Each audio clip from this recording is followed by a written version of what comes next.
መጣው መቼ እንደሚመጣ አናውቅም። ግን ያንዳንዳችን ለአኺራ መዘጋጀት አለብን። ሁል ጊዜ ሰላት እየሰገድን ሞት ላይ መጣ እንችላለን። ሰላት 5 ወቅት ነው፣ ወቅቱ ውስን ነው። ከሰላት ውጭ ባለው ህይወታችን ምንድነው ምን ስራው በሉ።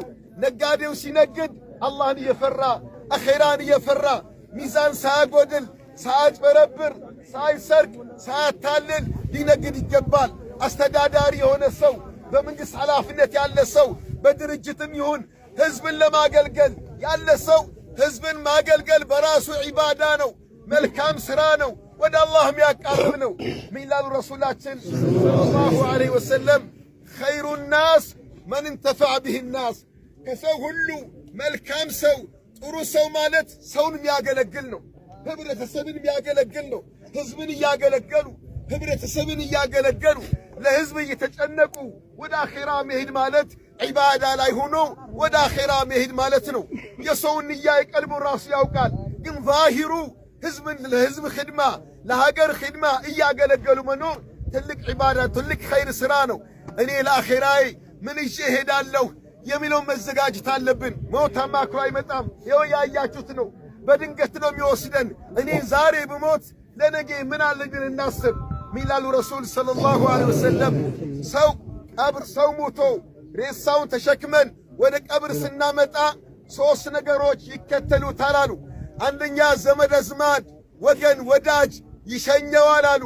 አሁን ወንድማችን ለመሸኘት እንደመጣ ነው።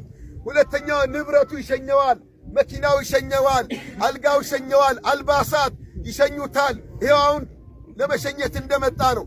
ሁለቱም ይመለሳሉ። አሁን እኛም እንመለሳለን። ምንም ብንወደው ብናፈቅረው ትንሽ እንኳን አንቆይም፣ እስከ መግሪብም አንቆይም። አለቀል ተባለ መች እንደተበተን አናውቅም። ወዲያው ነው ብትን የምንለው። ሁሉም ይሄዳል። ከሱ ጋር አብሮ የሚቀበረው ስራው ነው ይላሉ ረሱል ሰለላሁ ዐለይሂ ወሰለም። ስራው ነው ከሱ ጋር የሚቀበረው።